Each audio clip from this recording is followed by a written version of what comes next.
Welcome back to Be the Good with Kate, the show that inspires each of us to see how we have the power to make a difference all around us.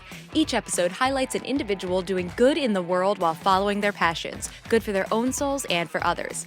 I get so excited about sharing each and every episode of Be the Good with you, and I hope you enjoy these people and stories. If you're new here, welcome, and if you are returning, thank you so much for your support. I'm so glad you found Be the Good with Kate and would love to hear from you. If you're finding value in these episodes, I invite you to share with someone who could also use this dose of good news, or tag me on social with your favorite quote from the episode. Every share, subscriber, review, and comment helps me to share these guests' wonderful work to more people. Thank you for your help in this. Now, on to this week's episode. Let's spread a little more goodness in the world. Today on Be the Good with Kate, I'm so happy to introduce you to Dr. Kelly Kessler. Kelly is a licensed physical therapist, wellness coach, host of the podcast Rewiring Health, and the owner of Optimal You Health and Wellness, LLC. Kelly teaches women who have a history of an eating disorder how to regulate their nervous system to achieve relief from chronic pain through her signature method, Eating Disorder Pain Solutions. Inspired by her own journey of recovering from an eating disorder and chronic back pain, Kelly has helped many women harness their profound ability to shift from survival mode to thriving. Kelly uses an integrative approach to healing, including a personalized audit, education, community support, and actionable steps to create long-lasting results. And we also just discovered that we are both from New Jersey originally, and that's where Kelly's talking to me from today. So Kelly, thank you so much for being here. Oh, absolutely. And thank you so much for having me on. I'm looking forward to this. My pleasure. And such an important topic for sure that I feel like this can't be talked about with different perspectives enough. So please, I gave a little bio, but tell everybody a bit more about who you are and what you do in your own words. Yeah, sure. Yeah. So I never intended to do what I do today in the big scheme of things. I've kind of just found my way, and it's like I really feel like it's my true purpose to do what I'm doing. So it kind of found me, I feel like. But I went through an eating disorder through my late teens, mid 20s for about 6 to 7 years. And the nature of my eating disorder was that I was bulimic. So I started purging through exercise, and then I started purging through vomiting as it kind of progressed. It was a long battle. So to keep it short, I ended up recovering from that in my mid 20s, but found myself in a place where I had chronic back pain from it. And I didn't realize they were connected until much later on. So that wasn't very clear to me, but all I knew is that I had chronic back pain. I was in my mid 20s, and I'm like, oh my gosh, like I feel like I'm way too young to be experiencing this. And I went to a clinician, and they said, you only have half your disc height at L4, L5, and it's only going to get worse. And so I just was in really like dark, hopeless place for a long time. And just like, I'm like, eventually want to have kids. I, want to live my life. I love being athletic. I love being active. Like this can't be my forever. So fast forward many years, I went through physical therapy school and started doing all the things I learned there on me. And again, no relief. And I'm like, oh my gosh, I can't even help myself. Like, this is crazy. And it was only when I started realizing that my stress levels were corresponding to my back pain. Like when I was really stressed, my back pain was like off the charts. When I felt a little bit better, it wasn't so bad. And then I started working through that, dove in head first to learn everything I could, and then started applying it. And really that was like the open door to experience relief. And so, now I'm in a position where I want to help others who were where I was years ago and felt hopeless and like they didn't know where to turn, or they just don't want to live like this. And so that's what brought me to my mission today, to help individuals who've had an eating disorder and now have pain subsequent to it. Wow. And I'd love to go back real quick. Can Sure. you just tell people a little bit more about how you were able to work through the eating disorder to then get past it?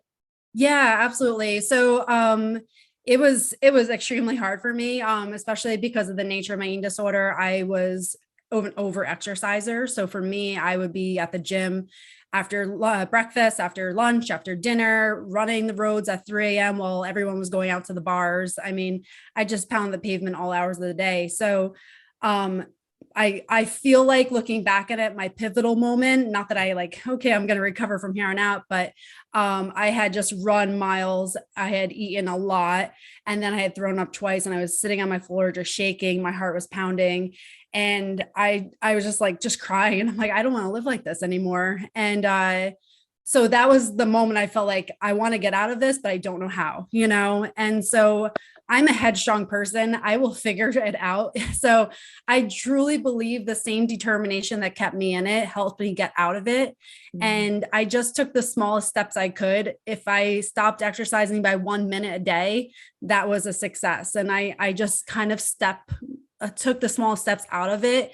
It wasn't a linear journey. There were many setbacks. There were times that I felt great, and it was tough, but it took me several years to get to a point where I felt like I wasn't at least tethered by it.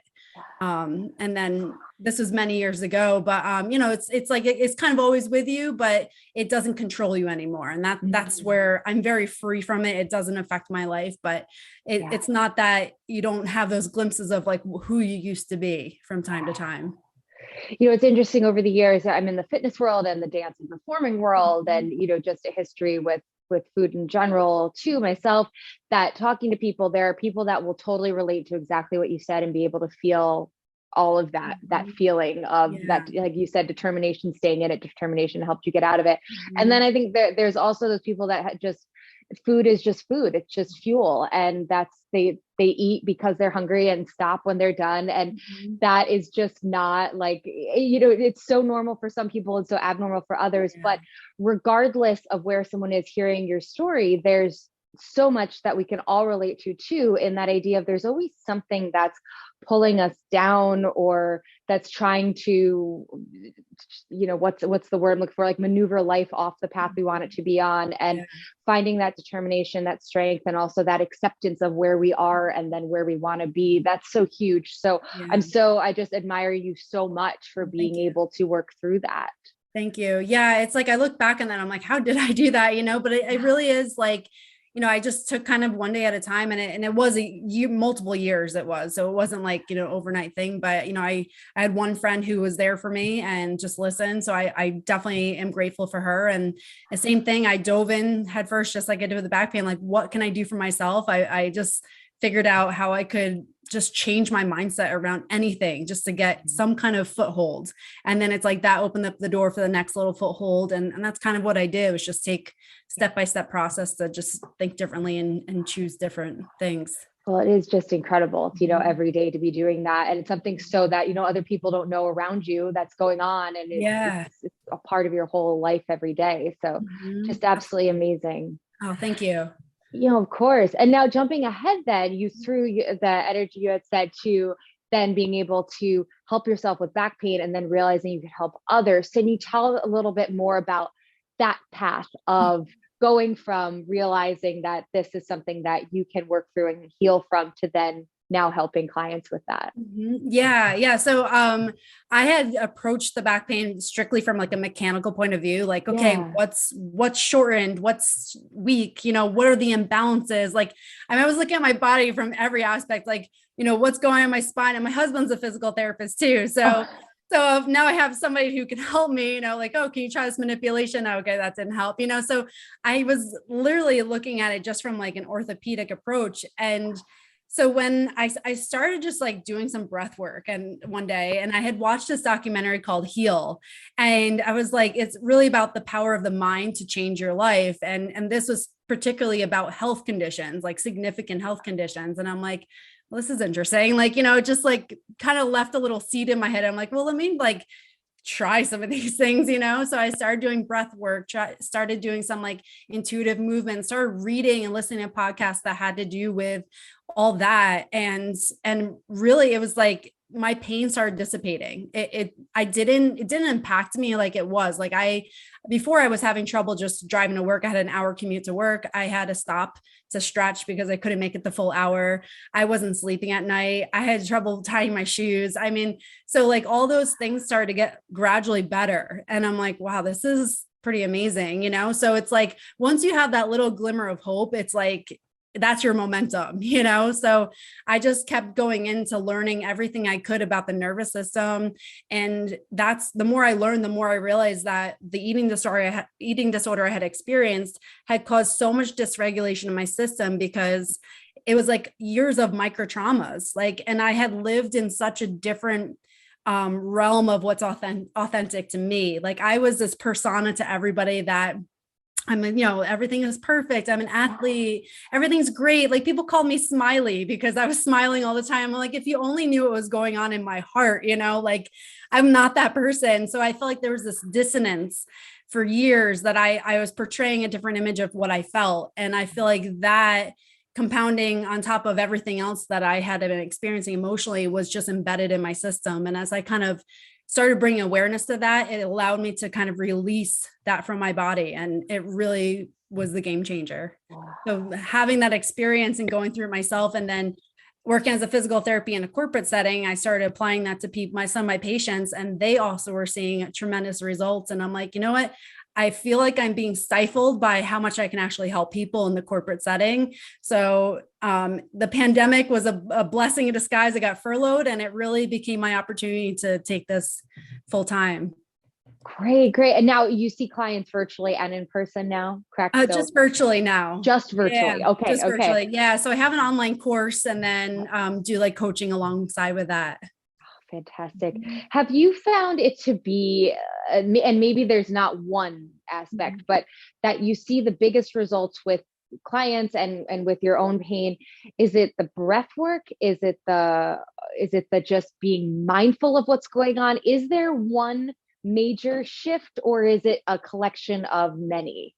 That makes sense. I found it to be a collection of many, because everyone responds differently. So things that have worked for me may not be necessarily best for someone else, but it's finding out what's resonating with you. So there's, some people just benefit tremendously from just visual work. So working through the visual system, some the vagus nerve, some a combination of that. So it really is like, what I do is I give you all the tools and then allow you to kind of figure out what's working for your system.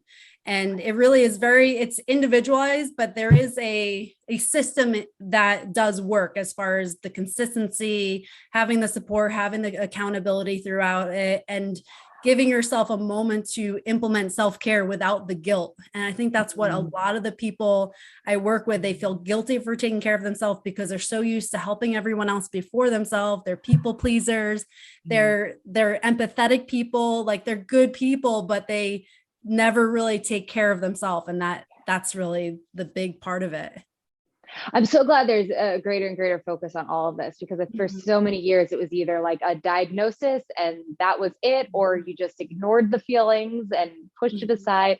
So I'm so glad that more and more people are bringing these alternative therapies to the foreground, and they're just the things that are getting to the root of the issue, not the band-aids. And 100%. Can you share any of those good news moments from maybe client stories or just things you've observed over the years of people finding that relief? I mean, your own story is such a great news moment in of itself, but So, one that sticks out to me is I had worked with this woman, and when I went and saw her, I looked through her whole medical history, and it was like multiple autoimmune disorders. Like she had gone through the ringer with medications, procedures. She was completely inundated in the medical system. And while I'm not, the medical system absolutely serves a purpose, but for this woman, it was to her detriment, because she was so focused on everything that was, quote, wrong with her and everything that was negative about her health, that it was so ingrained in her head that she was never going to be healthy, that she would always live like this. And so working with her and giving her something different that she had never had before allowed her to just open up to the possibility of something different. And she went from sitting on her couch, basically not even really moving, to walking around her house with a walker. So that for her, it's all relative, but that for her, that was an amazing progress. And then she also, every time she was having a flare up, she had the tools to go back to help her system relax and calm down. Whereas before, when she would have a flare up, she was actually passing out multiple times. So her husband always had to be home with her because she was passing out. So she was, even though her pain didn't go away completely, this in a short period of time, she had tremendous improvement in her function. And to me, that was a huge success. And as she continued down working with these things, she only got better. So that was fantastic. Mhm. Fantastic. Another question, kind of almost the flip of that, but that popped up. Is there something that sticks out as the most challenging part of your job now in trying to help these clients find their way? Yeah. I think the biggest challenge is that for the most part, many of the people I've worked with have been told for years that, just like this one, what's wrong, everything that's wrong with them. And they've been put in a place where they feel hopeless, where they feel like there's something innately wrong with them.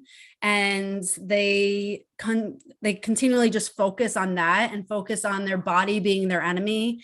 And so I think the biggest barrier to this is just getting people over the hump where they can change that perspective that you don't have to live like this forever. Your body's not your enemy. It's actually your advocate.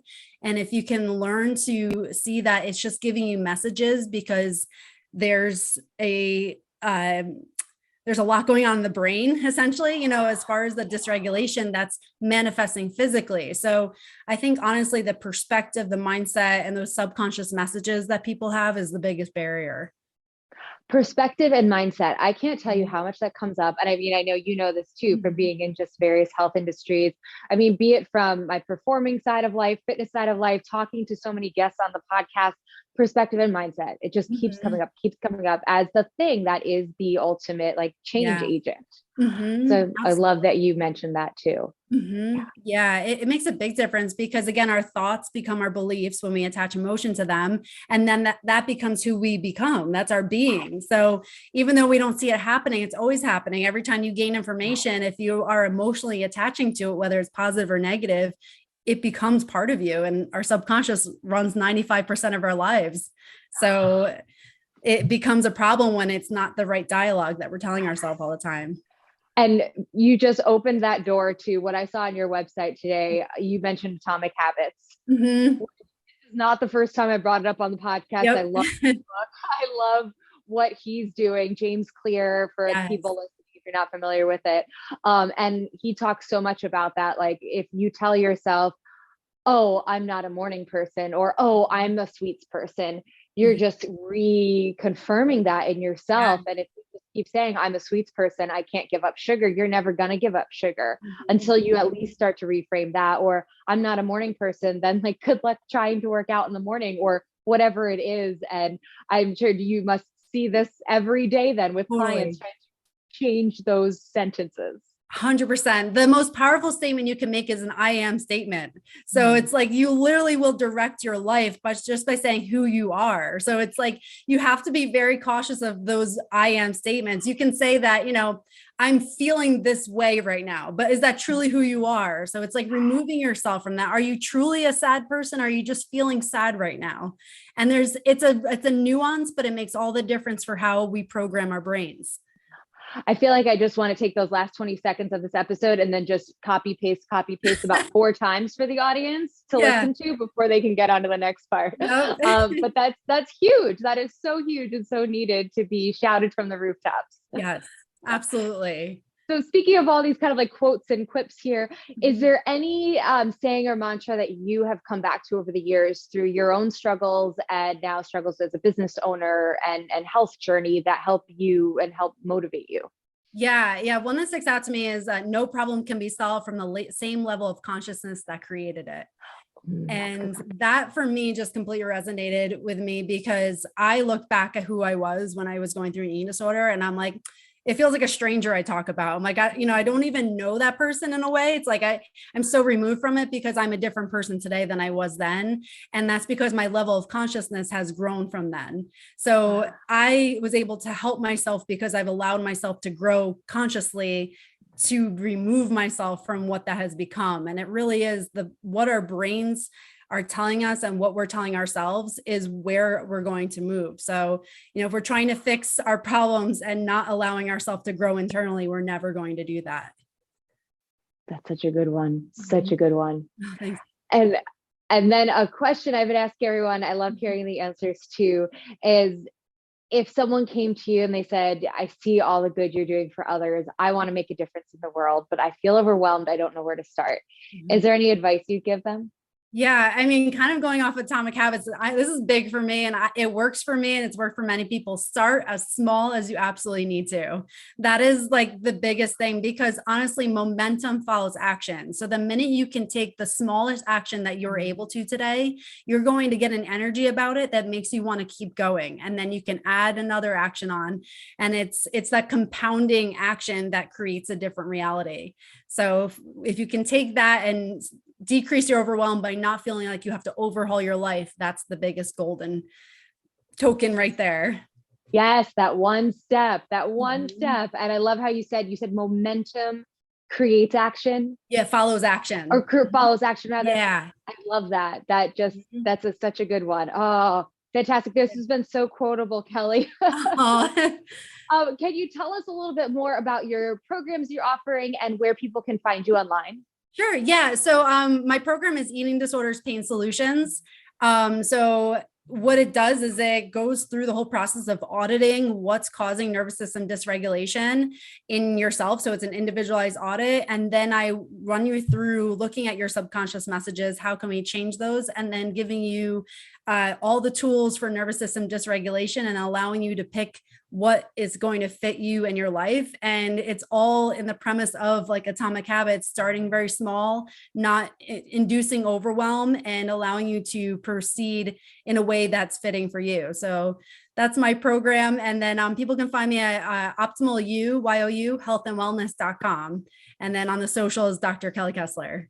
Great. And you offer so many resources on your website and Instagram and everything. So definitely check that out. And Kelly, I cannot thank you enough for being here and talking with me today. Oh, sure. Well, thank you so much. I really enjoyed this. In taking classes over the years or observing workout videos, one major piece that is often missing: stressing safety and form. Additionally, group fitness classes are often marketed as being open to all levels, yet how often do instructors not give modifications nor progressions so that each participant truly can get what he or she needs out of the class?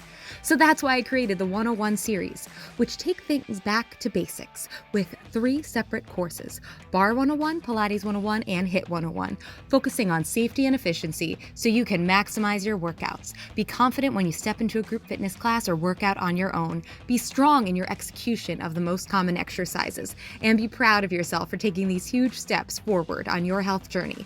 Check it out at bebykate.com. The link is in the show notes. Thanks so much for listening to Be the Good with Kate Chericello. Whether you're listening on YouTube or via podcast, it would mean the world if you liked, subscribed, and or left a review. You heard about the good? Now go out and be the good in your life this week. If you have stories of good news that need to be shared, please send me a message. Thanks again, and have a great week.